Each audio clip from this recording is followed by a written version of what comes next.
বাবা মশাই আর রাজচন্দ্রের কানে খবরটা পৌঁছানোর আগেই আমাদের এ বাড়ি থেকে চলে যেতে হবে। পরিস্থিতি যতদিন না ঠান্ডা হচ্ছে ওদের থেকে দূরে থাকাই ভালো। যাও ভাই যাও, আর দেরি করো না, আগে তোমার বউকে ফিরিয়ে নিয়ে এসো। কে কি করেছে, কেন করেছে, এসব নিয়ে কথা বলার সময় পরে পাবে। যাও ভাই, আগে তোমার রানীকে ঘরে ফিরিয়ে নিয়ে এসো, যাও। একবার যদি ওকে দেখতে পেতুম। কে ওই মেয়েটা? কি জন্য বারবার আমার কাছে আসছে? কেন ওই বেশি দেখলুম আমি কালকে?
বারবার আমি কাকে দেখছি?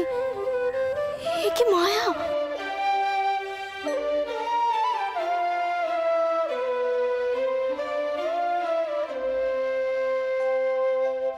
ডুব দে রে মন কালী বলে হৃদিরত না করে রগাদ জলে। ডুব দে রে মন কালী বলে হৃদিরত না করে রগাদ জলে। ডুব দে রে মন কালী বলে। মা, মা গো, এবার তোর কাছে আমার যাবার পালা মা। আমাকে আর ভোলাস না মা। কালীর বেটা রামপ্রসাদ এবার তোর কাছে যাবে মা, তোর কাছে যাবে। রত্নাকর নয় শূন্য কখন, দু চার ডুবে ধন না পেলে। তুমি দম সামর্থ্যে এক ডুবে যাও, ফুলকুণ্ডলিনীর ফুলে। তুমি দম সামর্থ্যে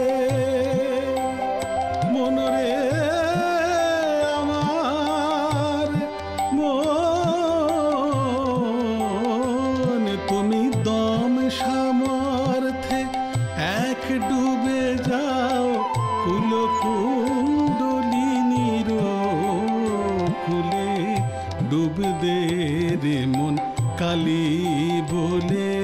ডুব দে রে মন কালী বলে।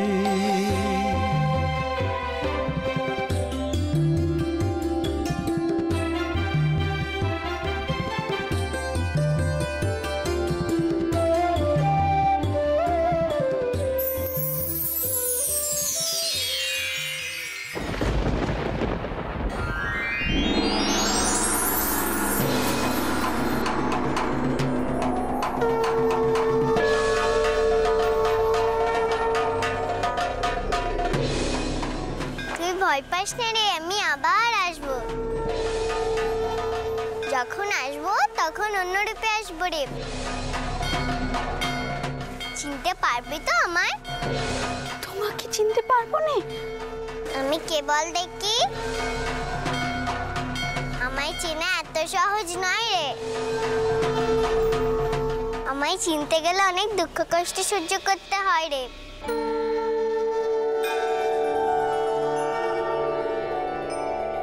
তুই পারবি তো? পারবো। যদি পারিস তাহলে আবার আসবো।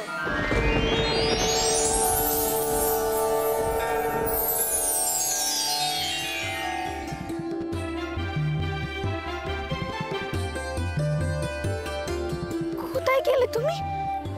ও মেয়ে, দেখা দাও আমায়। কোথায় গেলে তুমি? দেখা দাও। জ্ঞান সমুদ্রের মাঝে রে মন, শক্তি রূপা মুক্তা ফলে। তুমি ভক্তি করে কুড়ায়ে পাবে শিব যুক্তি মতন। চাইলে তুমি ভক্তি করে কুড়ায়ে পাবে শিব যুক্তি মতন।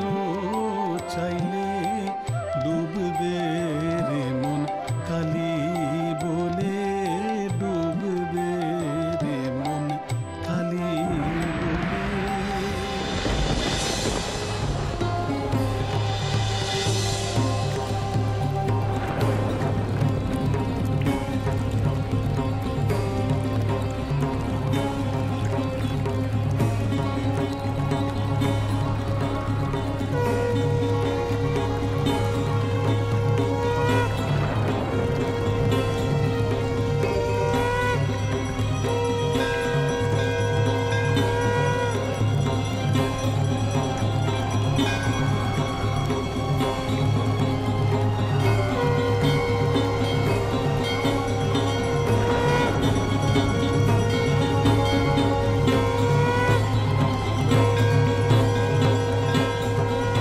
রানী, কোথায় যাচ্ছিলে?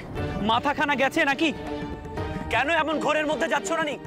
কি হলো, আমার কথার উত্তর দিচ্ছ না যে? আমার উপর রাগ হয়েছে তো? বেশ, তাহলে বকো, চেঁচাও, মনের সব কষ্ট বের করে আনো রানী। রানী, রানী, রানী, রানী।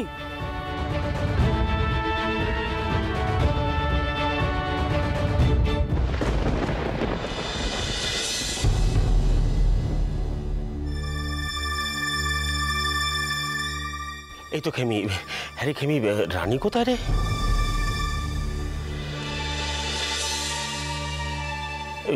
হ্যাঁ রে, তোদের মধ্যে কিছু কথাবার্তা হয়েছে কাল, কিছু বুঝতে পারছিস? আমার কিন্তু কিছু ভালো ঠেকছে না রে খেমি। রানী একা এলো, জামাই এলো নেকো। রানী আমাদের ঘরে পর্যন্ত গেল না, একেবারে সোজাই ভিটে চলে এলো। অথচ এই রামপ্রসাদের ভিটে সম্পর্কেও তো তেমন কোনো ধারণাও নেই কো। আমাদের রানী কি আর এখন আর সেই ছোটটি আছে দাদা? ও তো শুধু বড় বাড়ির বউই নয়, ইদানিং ওর মধ্যে কিছু বদল লক্ষ্য করলো। যেন অনেক উঁচু জগতের মানুষ হয়ে গেছে। তাকে স্পর্শ করা এখন আর অত সোজা নয়।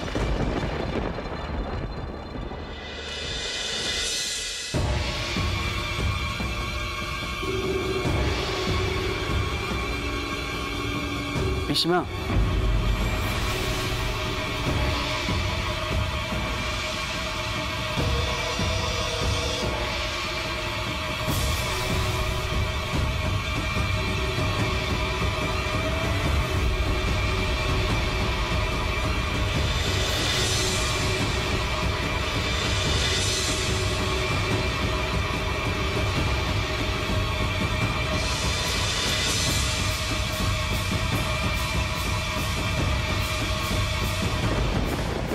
কি বাবা তুমি? কি হচ্ছে রানীর? রানীরকে এই দশা কোথায় পেলে তুমি? আমি সব বলছি। ওকে মায়ের কাছে শুইয়ে দাও।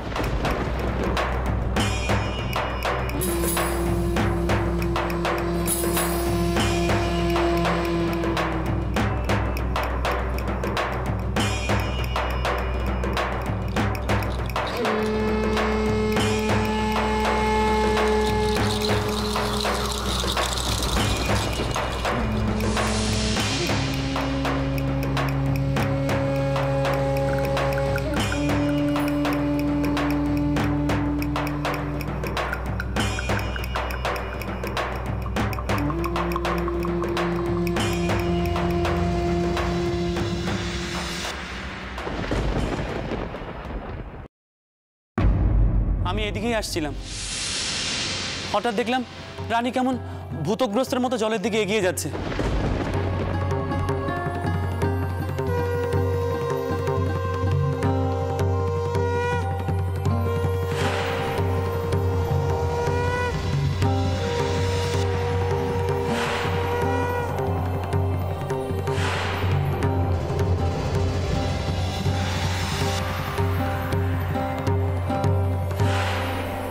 ওর কোনো সার ছিল না, আর মনে হচ্ছিল ও কিছু একটা দেখছে যা ওকে সম্পূর্ণ বশ করে ফেলেছে।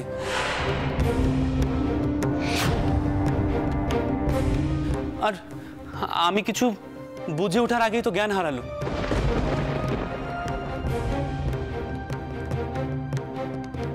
আসলে কলকাতাতেও অদ্ভুত সব কাণ্ড ঘটেছে। রানীর আধার অনেক উচ্চ স্তরের। এটা সাধক রামপ্রসাদের ভিটে, নিকটেই তার সাধন পীঠ। পঞ্চমুণ্ডির আসন এখনো তপ্ত। এ পিঠে এলে রানীর মতন মেয়ের যে নানান অভিজ্ঞতা হবে সেটাই স্বাভাবিক।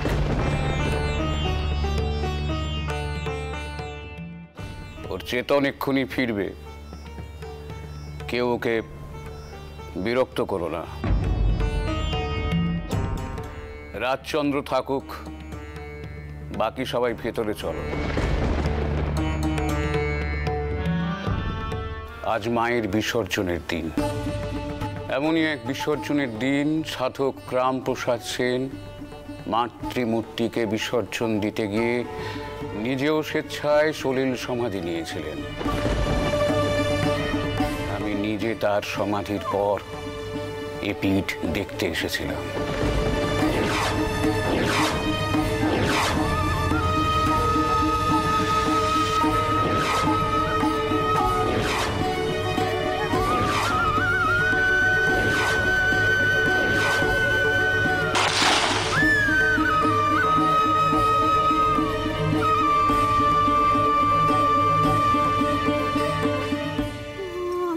দেখলাম তিনি চলে চলে গেলেন।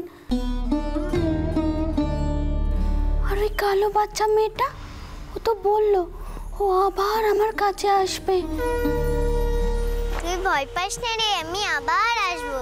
যখন আসবো তখন অন্য রূপে আসবো রে। কিচ্ছু দেখিসনি তুই, কিচ্ছুটি দেখিসনি। শুনতে পাচ্ছিস তুই? কিচ্ছু দেখিসনি। এই সবই তোর মনের ভুল, বুঝেছিস? তুই আমাদের রানী, তুই বড় ঘরের বউ, তোকে সৌবাড়ির ঘর করতে হবে। এসব দেখলে তো চলবে না। তুই আর পাঁচটা সাধারণ মেয়ের মতোই থাকবি। কথা দে আমায়, কথা দে। কি করছিস কি তুই? পাগল হয়ে গেলি নাকি? পাগল আমি হইনি দাদা, পাগল হয়েছো তুমি, তোমার মেয়ে। ও সৌর ঘরে তো জনার্দন প্রতিষ্ঠিত আছে, তেনাকে নিত্য সেবা যত্ন করতে হয়। ও দুম করে এই ভিটাতে এলোই বা কেন? ও সৌর ঘরে এসব মেনে নেবে? আর তোমরা সবাই মিলে রানীকে বড় সাধিকা তৈরি করতে চাইছো কেন? আমি তো কিছুই বুঝতে পারছি না। বাবা জীবন, আমি তোমার কাছে হাত জোর করছি, তোমার বাড়িতে গিয়ে তুমি কোনো কথা বলো না, নাহলে সর্বনাশ হয়ে যাবে, সর্বনাশ হয়ে যাবে। ইসমা, আপনি শান্ত হন। আমি থাকতে রানীর কোনো সর্বনাশ হতে দেব না।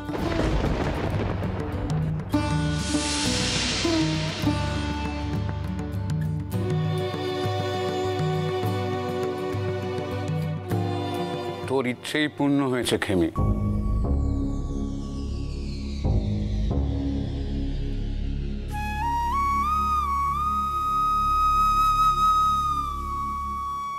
বাবা, আমি বলি কি, রানী কটা দিন আমাদের ঘরেই থাক,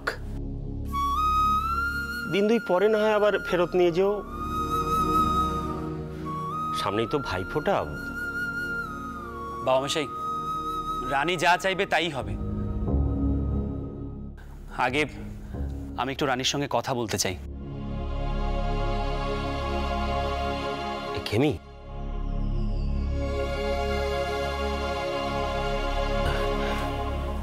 তুই ভয় পাস নি খেমি, আমাদের রানী ঠিক আগের মতোই আছে। ভয়, চল আমরা বরং একটু ফুল নিয়ে আসি, চল আয়।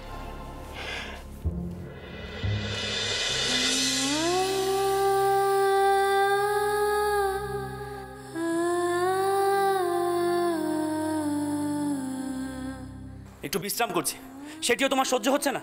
এমনি তো আমি ফেরার পর আমার কাছেও আসো না, আজ হঠাৎ এত আধিক্যতা কিসের?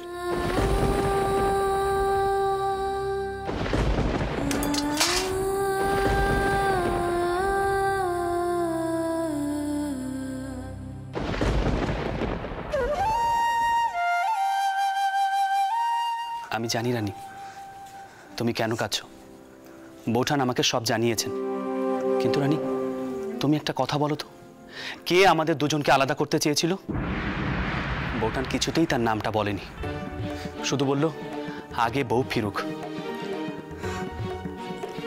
বাবা যা বললেন তাতে যদি আপনার কোনো আপত্তি না থাকে তবে আমি কদিন বাপের ঘরে থাকবো। বুঝেছি, অভিমান করে আমার থেকে দূরে থাকতে চাইছো তো? বেশ, তোমার মন যা চাইবে তাই হবে। কিন্তু রানী আমি অপেক্ষা করব, তুমি যেদিন বলবে সেদিনই তোমার সামনে আসব, তার আগে নয়।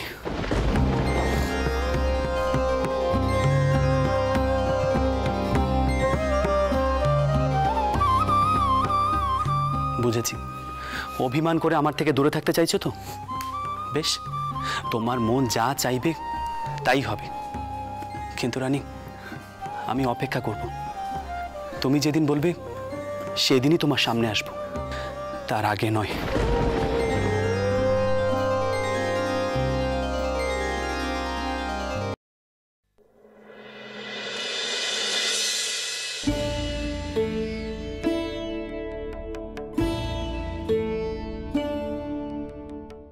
বাবা যা বললেন তাতে যদি আপনার কোনো আপত্তি না থাকে তবে আমি কদিন বাপের ঘরে থাকবো।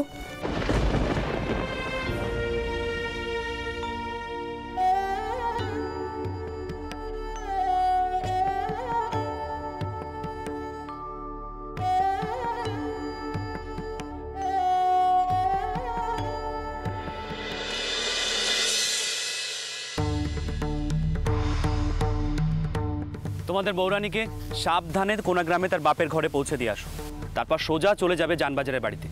গিয়ে বাবা মশাইকে বলো আমি এখান থেকে তালুক পরিদর্শনে বের হলাম, 4খানা জাহাজ বস্ত্রসহ বের হয়েছে। ফিরে এসে আমি গিলবি সাহেবের সঙ্গে হিসাবপত্র নিয়ে বসবো। রানী কথা শোন। দাঁড়া দাঁড়া, ওভাবে ছুটিস নে, দাঁড়া দাঁড়া দাঁড়া। ওভাবে ছুটছিস কেন? হ্যাঁ, তুই যে এখন বড় বাড়ির বউ, তা কি তোর মনে থাকে না? আচ্ছা, জামাইয়ের সঙ্গে কি কথা হলো বলছিস না কেন? অপেক্ষা করলো না কেন? ওই টনি, শুনছেন?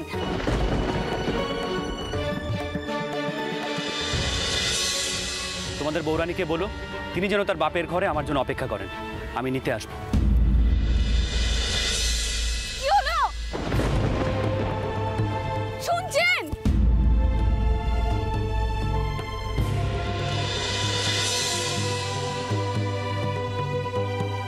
তোমার সামনে দাঁড়ানোর মতো ক্ষমতা আমার নেই রানী। বৌঠান বলেছেন আমি কি আচরণ করেছিলাম, তোমায় কত কষ্ট দিয়েছিলাম। তার ধারণা সে মন্ত্রের বসে বসে করেছিলাম। আমি রামমোহনের ভক্ত, এমন কুপ্রথাকে কুসংস্কার বলে বারবার আমি উড়িয়ে দিয়েছি, অথচ আমি নিজেই এইভাবে বশ হয়ে গেলাম কি করে? আমার পরিবারের লোকই এর সঙ্গে জড়িত। ভাবতেই আমার নিজের উপরে, আমার পরিবারের সদস্যদের উপর আমার ঘৃণা হচ্ছে। আমায় একটু সময় দাও রানী, সময় সব থেকে বড় ওষুধ। সব লাঞ্ছনা, ঘৃণা আমি একদিন ঠিক ত্যাগ করে তোমার কাছে ফিরে আসব।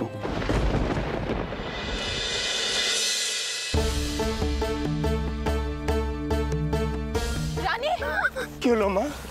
কি হয়েছে? হ্যাঁ, জামাই কি কোনো কারণে তোর উপর অসন্তুষ্ট হয়েছে?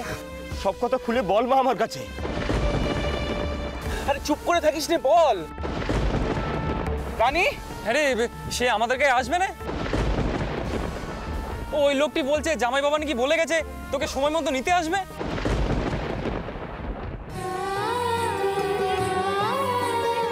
বল তো সত্যি করে, তোকে কদিনের জন্য এখানে রেখে গেলেন? যদি বলিস তো তাহলে রাম আর গোবিন্দ গিয়ে তোকে দিয়ে আসুক।